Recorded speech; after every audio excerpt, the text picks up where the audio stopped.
함께 보도록 하겠습니다. 오늘 말씀 로마서 12장 1절부터 21절까지의 말씀입니다.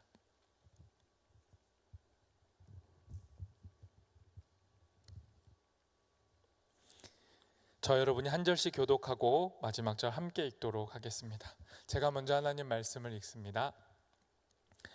그러므로 형제들아, 내가 하나님의 모든 자비하심으로 너희를 권하노니 너희 몸을 하나님이 기뻐하시는 거룩한 산 제물로 드리라. 이는 너희가 드릴 영적 예배니라.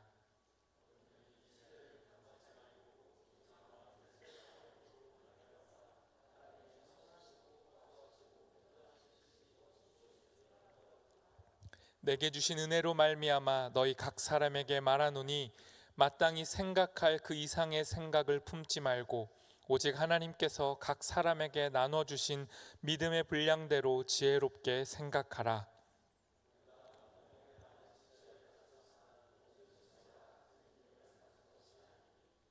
이와 같이 우리 많은 사람이 그리스도 안에서 한 몸이 되어 서로 지체가 되었느니라.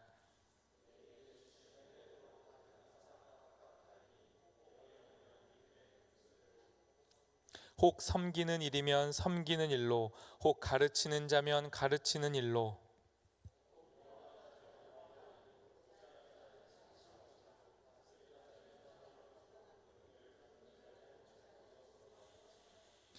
사랑에는 거짓이 없나니 악을 미워하고 선에 속하라.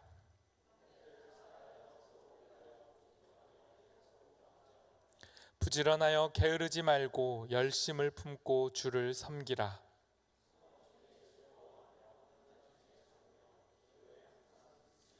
성도들의 쓸 것을 공급하며 손 대접하기를 힘쓰라.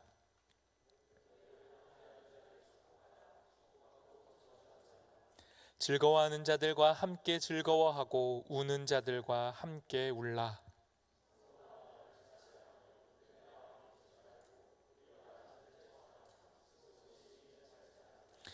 아무에게도 악을 악으로 갚지 말고 모든 사람 앞에서 선한 일을 도모하라.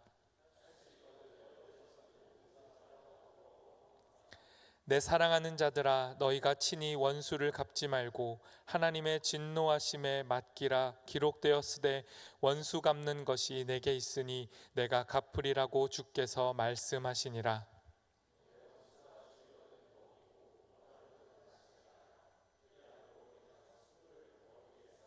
함께 읽습니다. 악에게 지지 말고 선으로 악을 이기라. 아멘. 여러분 잘 지내셨나요? 저는 배려해 주셔서 휴가를 잘 다녀왔습니다. 소중한 가족들의 얼굴을 밀착해서 일주일 동안 가까이에서 볼 수 있는 기쁨을 누렸고요. 다른 휴가보다 일주일이었는데 굉장히 길게 느껴지는, 많이 쉬네 이런 느낌이 좀 드는 그런 휴가였습니다. 그래서 속으로 좀 미안하더라고요. 바쁜 일상 속에서 다 살아가는데 일단 저만 좀 쉬고 있는 것 같아서 여러분께 좀 미안했고, 그리고 여러분에게 꼭 권하고 싶더라고요. 여러분 삶이 아무리 분주하고 바쁘고 휴가 내는 게 어려울 수도 있지만 여러분 삶 안에도 쉼이, 충전이 꼭 있기를 제가 바랍니다. 무엇보다도 우리의 일상을 잠시 멈추면 그 쉼을 통해서 하나님과 이웃, 우리에게 주어진 나 아닌 타인에 대한 생명에 우리가 집중하게 되거든요. 그리고 무엇보다도 이 주일이, 이 예배가 어쩌면 우리에게는 매주 찾아오는 휴가죠. 쉼입니다. 이 일상을 멈추고 우리가 하나님을 마주하고 서로를 마주하는 이 예배가 우리에게 그 어떠한 휴가보다 진정한 쉼이 되고 안식이 되고 평안이 되기를 바랍니다. 오늘 저는 지금까지 우리가 로마서 1장부터 11장까지 살펴본 그 복음의 내용을 이제 이어받은 바울이 12장부터 마지막 결론까지 펼쳐내는 그 이야기를 함께 나누고자 합니다. 그 중에 이 12장은 지금까지 로마서 1장부터 11장이 말했던, 전파했던 그 복음을 보다 더 실제적으로 삶으로 펼쳐내라는 권면입니다. 그러니까 1장부터 11장이 단지 지식적인 어떤 교리적인 차원의 이야기였다라고 분리해 버릴 수는 없지만, 우리가 로마서 1장부터 11장까지 살펴봤던 복음에 관한 내용이 우리 안에 지적인 지식으로만 멈추지 말고 12장부터 마지막 결론까지는 바울이 더 강조하는 겁니다. 이 복음을 살아내야 합니다. 여러분의 삶이 예배가 돼야 합니다 라고 힘줘서 이야기하는 겁니다. 다시 잠깐 짧게 우리가 복습을 해보자면요, 로마서 1장부터 11장의 내용은 이런 거였습니다. 복음이란 하나님의 일이다. 복음이란 하나님의 능력이다. 복음이란 하나님이 주도권을 가지시고 펼치는 사건이다. 그리고 이 복음의 정반대편에는 죄가 놓여 있다. 그 죄란 다름 아니라 하나님이 하나님이시라는 것을 거부하는 자기 중심성이라는 것을 살펴봤습니다. 죄 가운데 살아가는 우리가 하나님의 하나님 되심을 거부하고 모든 인생의 중심과 기준점을 나로 삼고 살아갈 때 우리는 하나님을 거부하게 된다는 것, 이야기를 나눴죠.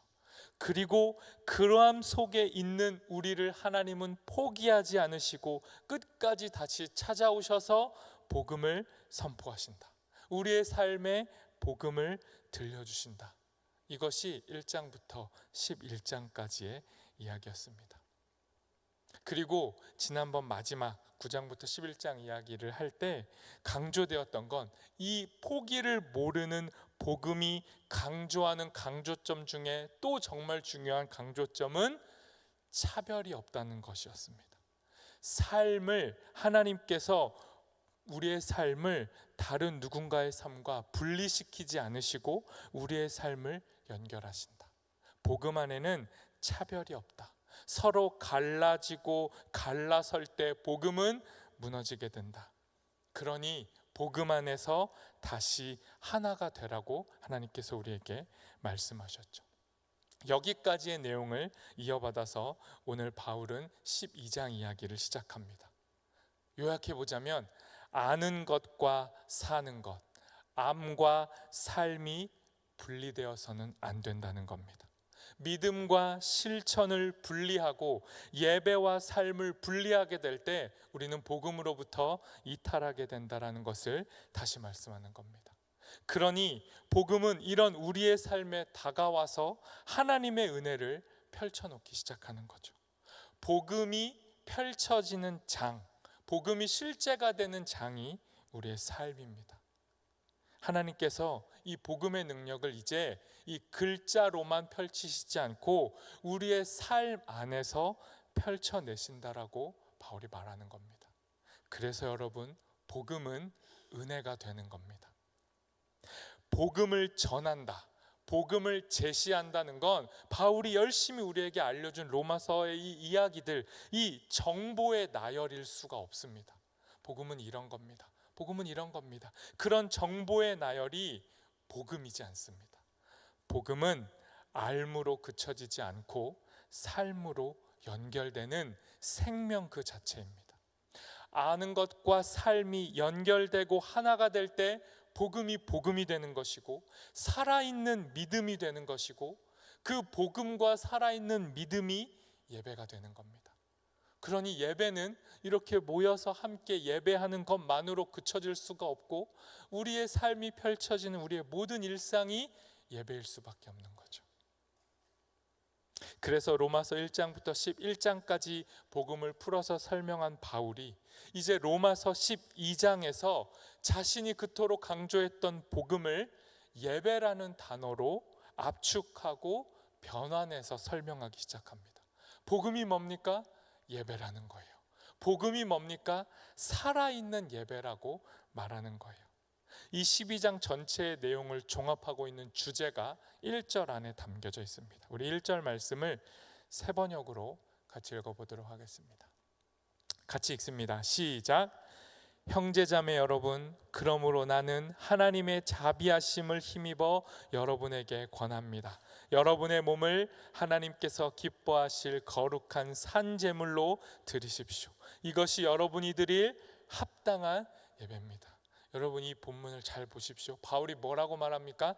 형제자매 여러분, 이렇게 시작하잖아요. 9장부터 11장에서 다뤘던 내용이 뭡니까? 교회 안에서 형제 자매가 되지 않고 서로가 서로를 분리했잖아요. 유대인이 이방인을, 이방인이 유대인을 갈라치게 했잖아요. 그 모든 것들을 다시 하나로 묶은 바울이 말하는 겁니다.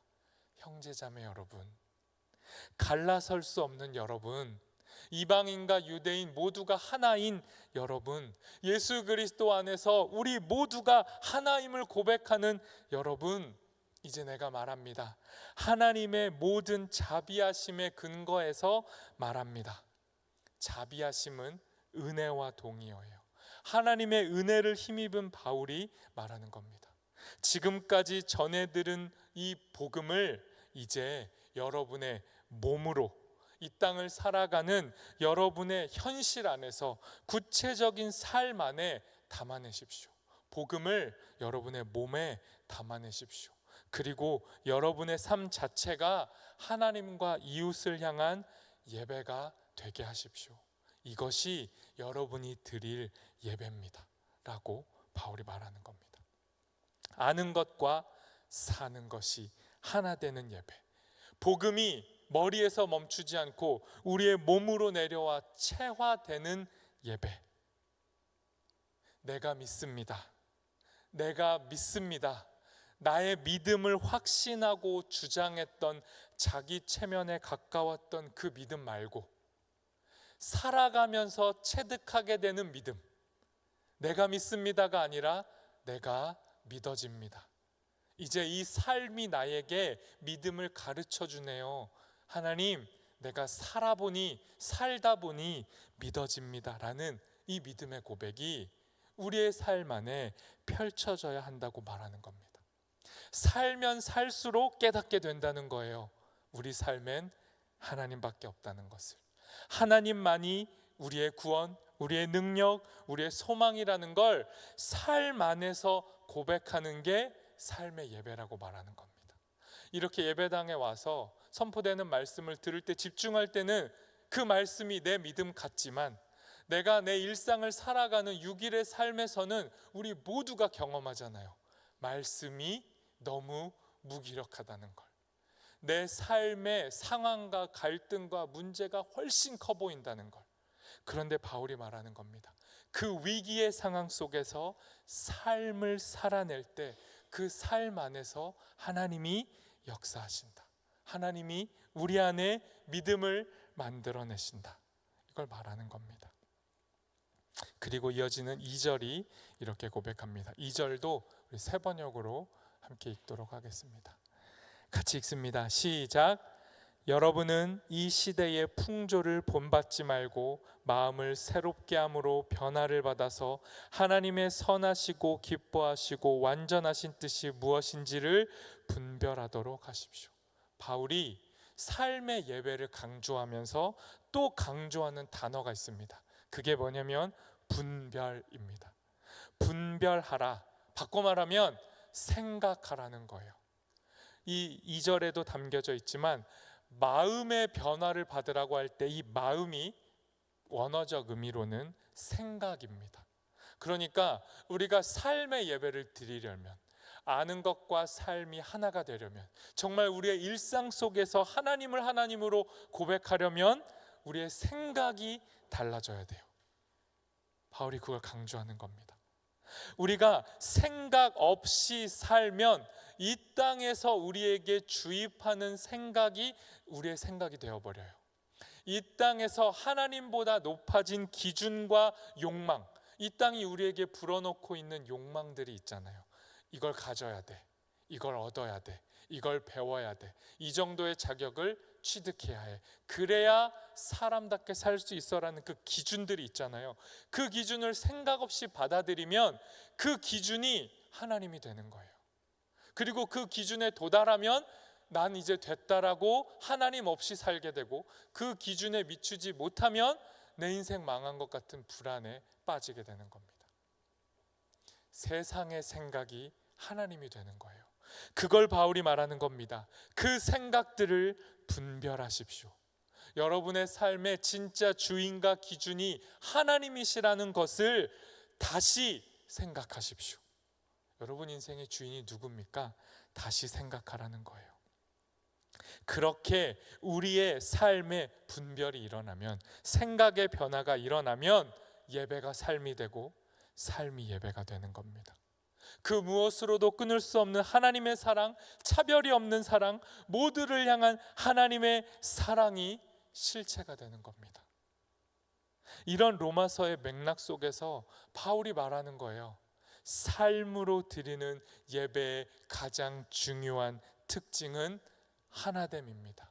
연결됨입니다. 분리되어 있지 않은 겁니다. 하나님이 하나님이시라는 고백을 함께 하는 겁니다. 그때 그 고백이 강하다라고 말하는 거예요. 그래서 9장부터 11장에서 강조한 것처럼 유대인과 이방인이 분리되지 말고 하나 되어서 예배하라는 겁니다. 교회 안에서 차별과 분리가 아니라 하나님만이 하나님이시라는 하나의 고백을 고백하라는 거예요. 그렇게 될 때 예배가 된다는 겁니다. 10장 12절 말씀 우리 다시 상기하면서 읽어보도록 하겠습니다. 10장 12절 말씀 같이 읽습니다. 유대 사람이나 그리스 사람이나 차별이 없습니다. 그는 모든 사람에게 똑같은 주님이 되어주시고 그를 부르는 모든 사람에게 풍성한 은혜를 내려주십니다. 기억하라는 거예요.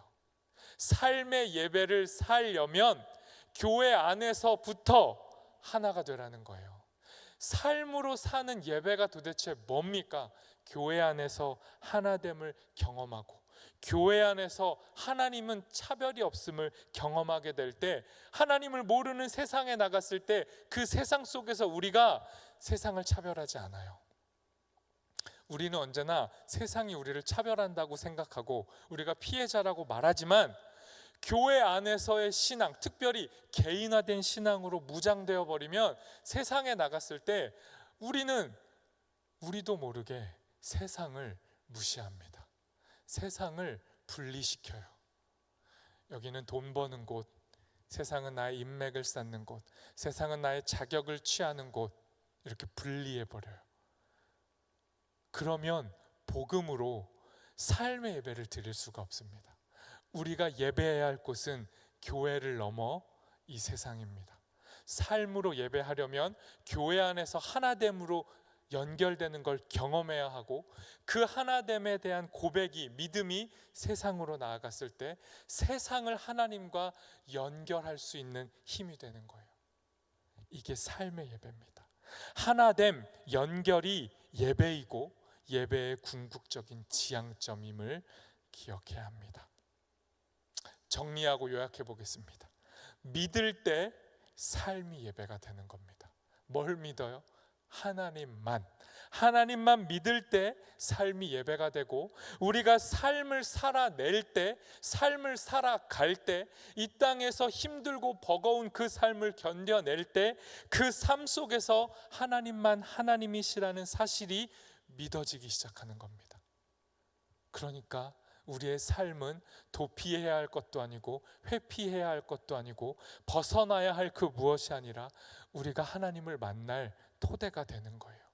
그러니 교회에서 예배를 마치면 우린 세상으로 나아가야 됩니다. 그리고 그 자리에서 예배해야 되는 거죠. 1절과 2절을 이렇게 마치고 이어지는 3절부터 21절까지 이 긴 절들은 하나같이 말하는 겁니다. 삶으로 예배하는 구체적인 예를 드는 거예요. 적용을 보여주는 겁니다. 구체적인 삶의 방향성을 말해주는 겁니다. 제가 이 3절부터 21절을 세 가지로 압축해 볼 텐데요. 그 첫 번째는 이겁니다. 삶으로 예배하려면 생각할 그 이상의 생각을 하면 안 됩니다. 생각할 그 이상의 생각을 품지 말라고 성경이 말씀해요. 우리 3절 말씀 세 번역으로 읽어보도록 하겠습니다. 같이 읽습니다. 시작. 나는 내가 받은 은혜를 힘입어서 여러분 각 사람에게 말합니다. 여러분은 스스로 마땅히 생각해야 하는 것 이상으로 생각하지 말고 하나님께서 각 사람에게 나눠주신 믿음의 분량대로 분수에 맞게 생각하십시오. 오해할 수 있는 구절이죠. 뭐지? 적당히 살라는 건가? 분수에 맞게 살라는 게 뭔 말이지? 고민이 되는 구절인데요. 이 말씀은 이런 겁니다. 은혜 안에서 여러분이 생각해야 할 생각을 생각하라, 이 말이에요. 여러분의 삶을 분별하라는 겁니다. 교만이 뭐죠? 교만은요, 불신앙입니다. 하나님을 하나님으로 여기지 않을 때 교만이 찾아와요. 나 이 정도면 됐지. 난 이 정도면 기준에 부합했어. 나는 사랑받을 만한 존재야. 내가 인기가 있는 게 마땅해. 누군가가 나를 좋게 평가하는 건 나의 자질이야. 난 그럴 만한 충분한 자격이 있어. 이게 교만이죠. 이게 불신앙입니다. 절망이 뭡니까, 여러분? 교만의 반대인 절망이 뭐예요? 절망 역시 불신앙입니다. 하나님이면 충분하지, 하나님이면 전부야라는 고백을 놓쳐버린 거예요. 그리고 세상의 기준을 여전히 붙잡고 그 기준에 미달된 나를 절망하는 겁니다. 교만한 사람들을 부러워하는 거예요. 나도 저렇게 소리내봤으면 좋겠다. 나도 저렇게 자랑해봤으면 좋겠다. 이 모든 교만과 절망이 뭡니까? 생각할 것 이상을 생각한 겁니다. 바울이 우리에게 말하는 거예요. 분수를 알아라. 여러분, 여기서 말하는 분수가 뭡니까? 너의 꼴을 알아라. 너 안 돼. 너 별거 아니야. 이걸 알아라는 말이 아니에요. 분수를 알라는 말은 우리라는 존재가 은혜 받은 존재임을 알라는 거예요. 세상이 주입하는 많은 것들을 다 채우지 못했을지라도 우리는 은혜를 받았기 때문에 우리 자신으로 족한 존재가 된 겁니다. 바꿔 말하면 우리 중에 무쓸모는 아무도 없어요. 우리 모두가 하나님을 하나님으로 고백한다면, 우리 모두가 하나님을 한 분 대신 주님으로 고백한다면 이 안에 있는 우리 모두는 자기 분수를 채운 겁니다. 우리 중에 그 누구도 부족한 자가 없어요. 그러니 우리 중에 그 누구도 서로가 서로를 향해 판단하거나 지적질할 수 없어요. 넌 아직 좀 안 되는 것 같아. 이렇게 말할 수 없어요. 우리 중에 누구도 난 아직 아닌 것 같아. 난 너무 부족해라고 말할 수 없어요. 우리의 분수를 알아야 합니다. 우리는 은혜 받은 자예요. 은혜 안에 있다는 걸 알게 될 때 나를 아는 거예요. 은혜 안에 있음을 고백하는 자에게는 교만도 없고 절망도 없습니다. 은혜 안에 있는 자는 이 삶을 살 수 있어요. 늘 교만하고 늘 자기 패배의식에 갇혀서 일상을 살아가야 할 그 하루하루를 놓치는 어리석은 죄를 범하지 않을 수 있어요. 우리가 누구인지를 안다면, 우리의 분수를 안다면 우리는 삶으로 예배할 수 있습니다. 두 번째, 삶으로 예배한다는 건 혼자가 아니라는 걸 적극적으로 깨닫는 거예요. 6절부터 8절 말씀을 우리 세 번역으로 읽어보도록 하겠습니다. 같이 읽습니다. 시작. 하나님께서 우리에게 주신 은혜를 따라 우리는 저마다 다른 신령한 선물을 가지고 있습니다. 가령 그것이 예언이면 믿음의 정도에 맞게 예언할 것이요, 섬기는 일이면 섬기는 일에 힘써야 합니다. 또 가르치는 사람이면 가르치는 일에, 권면하는 사람이면 권면하는 일에 힘쓸 것이요, 나누어 주는 사람은 순수한 마음으로, 지도하는 사람은 열성으로, 자선을 베푸는 사람은 기쁜 마음으로 해야 합니다. 여러분, 삶으로 예배하려면 뭘 알아야 돼요? 우리 각자는 다 다르다는 거예요. 교회 안에서, 세상에서 살아갈 때 우리가 받은 은혜의 그 분량은요, 모양이 달라요. 하나의 은혜지만 기능이 달라요. 그러니 그 누가 서로의 어떤 기능을 비교하거나 부러워할 필요가 없다는 겁니다.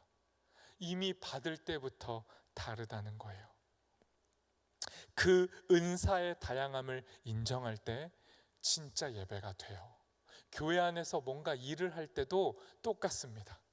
내가 다 할 수 있을 것 같고, 내가 쟤보다 잘하는 것 같고, 내가 좀 더 앞서는 것 같은 그 마음이 앞서서 서로가 서로를 인정해 주지 못할 때, 교회라는 이 살아있는 생명의 공동체가 움직이는 건 어떤 개인의 특정화된 능력이 아니라 이미 우리가 받은 모든 은혜가 하나로 연결될 때 교회가 교회된다는 걸 망각하고 자꾸 튀려 하거나 앞서려 하거나 뒤로 빠지려 할 때 교회가 교회되지 못해요.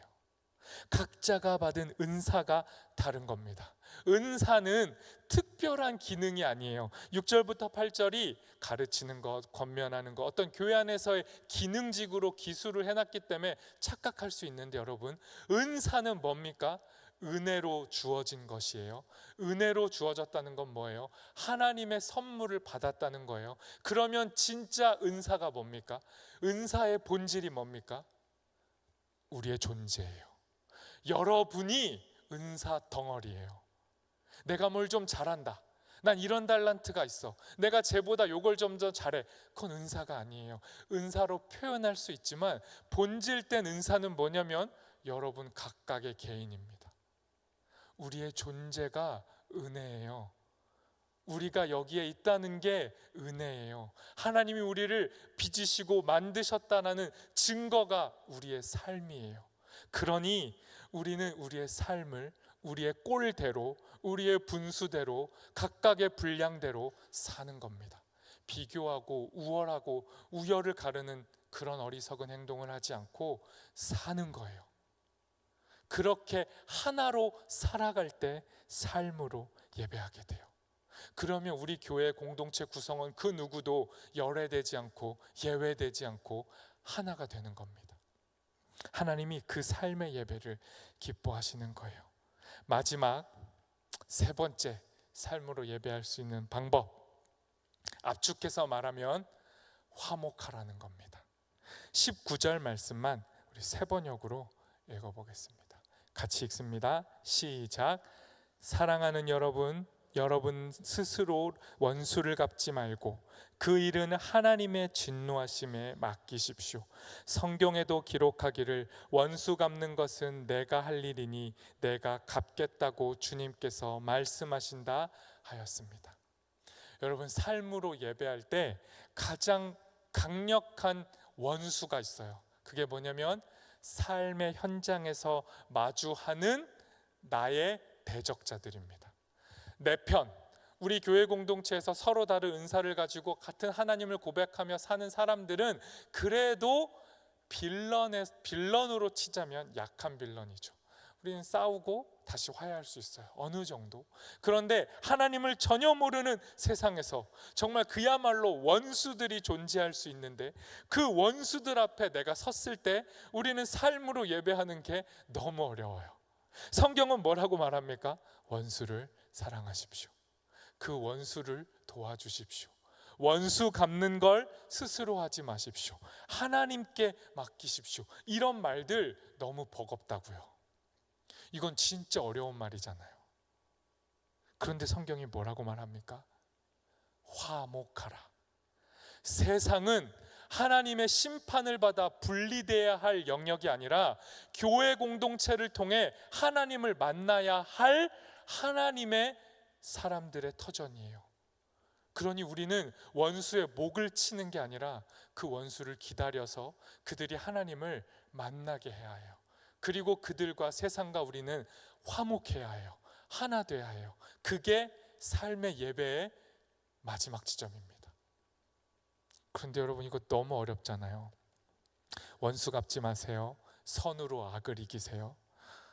증오를 통해 원수와 똑같은 괴물이 되지 마십시오. 이 말 어려워요. 그런데 여러분, 이 말은요 무조건 참으라는 말은 아니에요. 세상이 어그러지고 엉망인데 하나님이 하실 거야, 참자. 세상이 엉망으로 정말 정치, 경제, 사회, 문화 모든 게 다 엉망이어도 그냥 나는 하나님만 믿고 예배하면서 세상으로부터는 좀 눈을 감고 참고 견디면 하나님이 회복하시겠지, 그런 말이 아닙니다. 최종 결정권자가 하나님임을 적극적으로 믿으라는 거예요. 원수가 아무리 강력하게 판을 치고 이 세상을 휘어감고 있는 것 같아서 나는 거기에 짓밟히기도 하고 세상이 너무 짓밟히는 것 같아 화가 나고 아플 때에도 완전히 좌절하거나 절망하거나 외면하지 말고 하나님이 궁극적으로 저들에 대한 죄를 진노하시고 심판하시고 회복하실 거라는 궁극적 승리를 믿으라는 겁니다. 그 믿음은 우리를 방관자로 만들지 않아요. 그 믿음은 오히려 적극적으로 원수 앞에 나아가서 그 원수를 대면하게 합니다. 그리고 그 원수의 머리에 숯불을 얹게 해요. 읽진 않았지만 20절 보시면요, 원수에게 숯불을 머리에 올려놓으라는 표현이 있는데 이거 되게 난해한 구절이에요. 그런데 이런 말입니다. 여러 가지로 해석할 수 있지만 하나님을 믿는 자가 하나님에 대한 궁극적 승리에 대한 믿음 때문에 원수 앞에서 움츠러들지 말라는 거예요.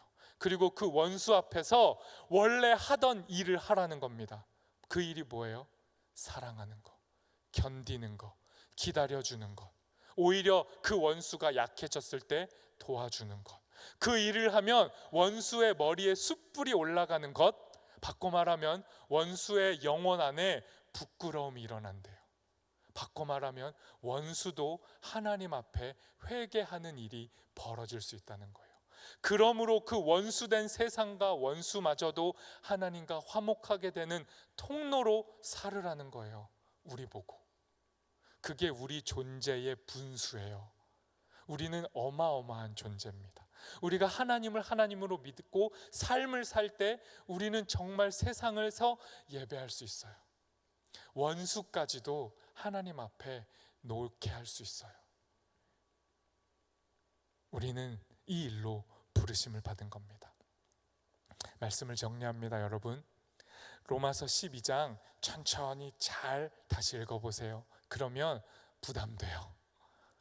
아, 복음은 이런 거야? 이렇게 살아야 돼?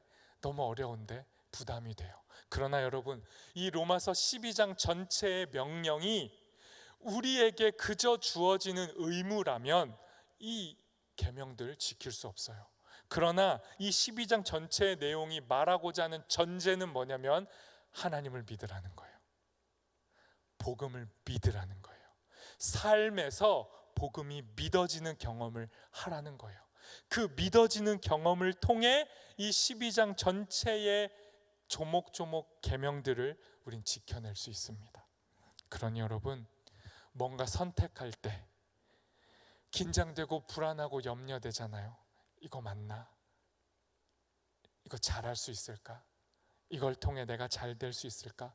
선택의 무게가 무거우면 무거울수록 더 불안하잖아요. 삶을 산다는 건 뭐예요? 선택의 연속이에요. 삶의 예배가 뭐예요? 선택하면서 예배하는 거예요. 그런데 그 삶의 모든 선택이 버겁잖아요. 그때 여러분, 우리에게 필요한 게 뭡니까? 믿음이에요. 삶은 선택할 수밖에 없어요. 예배를 하려면 선택을 해야 돼요. 그런데 그 선택의 순간에 그 삶이 선택이 예배가 되려면 뭘 해야 되냐? 여러분이 하나님을 믿고 선택해야 돼요. 하나님이 하나님이시라는 것을 믿고 선택하면 그 선택과 결과의 책임을 하나님이 지는 거예요. 그러니 우리 삶에 망함이 없고 실패가 없어요. 그러니 하나님을 믿고 믿어지게 되는 그 삶을 살아내며 우리의 삶을 통해 예배하게 되는 저와 여러분이 되었으면 좋겠습니다. 우리의 삶을 통해 고백하게 되었으면 좋겠습니다.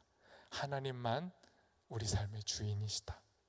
진실로 매일 매 순간이 하나님을 향한 예배가 되기를 바랍니다. 여러분의 삶, 저의 삶, 우리 모든 이 예배의 여정, 믿음의 여정 속에 우리가 경험하게 되기를 바랍니다. 하나님만이 하나님이시라는 이 진리를 경험하게 되고 이 진리 안에서 이 땅의 삶을 살아가는 저 여러분 우리 모두 되기를 소망합니다. 이 시간 말씀을 기억하며 우리 함께 기도하겠습니다. 여러분, 기도하실 때 우리가 살아가야 할 삶을 한번 그려보십시오. 오늘 또 교회 예배를 마치고 내일부터 변함없이 어쩌면 무미건조하게 버겁게 펼쳐질 우리의 6일의 삶을 떠올려 보십시오. 하나님, 그 삶 속에서 우리는 어떻게 예배해야 합니까? 삶으로 예배하라고 하셨는데 우리의 몸이, 우리의 일상이, 우리의 현실이 살아있는 제물이 되라고 하셨는데 우리의 삶을 통해 우리가 은혜 받은 자임을 깨닫고 서로가 연결되어 있음을 깨닫고 원수까지도 품어내는 삶을 살아내라고 말씀하셨는데 우리가 살아가야 할 삶은 하나님 여전히 너무 버겁습니다. 이 삶의 자리에서 어떻게 예배해야 합니까? 여러분, 하나님 앞에 정직하게 질문하십시오. 그리고 고백하십시오. 하나님, 다른 답을 모르겠습니다. 어떻게 구체적으로 삶으로 예배할지 모르겠습니다. 그러나 하나님만이 하나님이심은 고백하겠습니다. 하나님, 우리 삶의 주인이 되어 주십시오.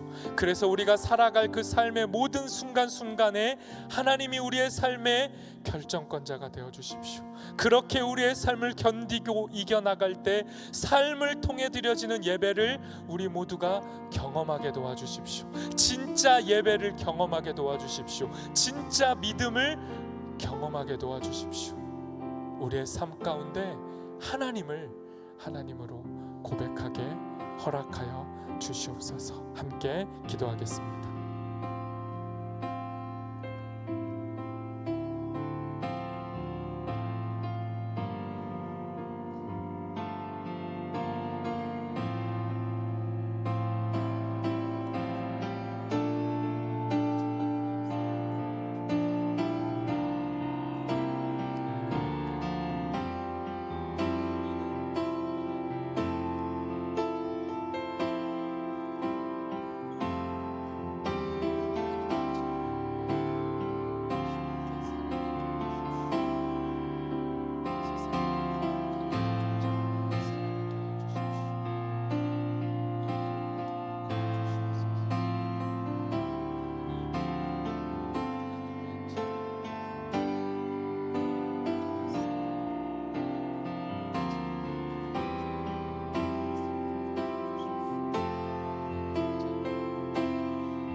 하나님, 오늘도 우리에게 말씀하여 주셔서 감사합니다. 우리에게 들려지는 이 복음, 우리에게 선포되는 이 복음이 우리 삶이 되기를 소망합니다. 하나님, 우리는 은혜를 받은 자입니다. 우리는 하나님의 손 안에 사로잡혀 있는 자들입니다. 우리는 이미 하나님의 소유입니다. 그래서 우리 삶에는 부족함이 없습니다. 우리는 그런 은혜를 받은 자이라는 사실을 기억하게 도와주십시오. 그리고 우리는 혼자가 아니라 함께임을 다시 생각하게 도와주십시오.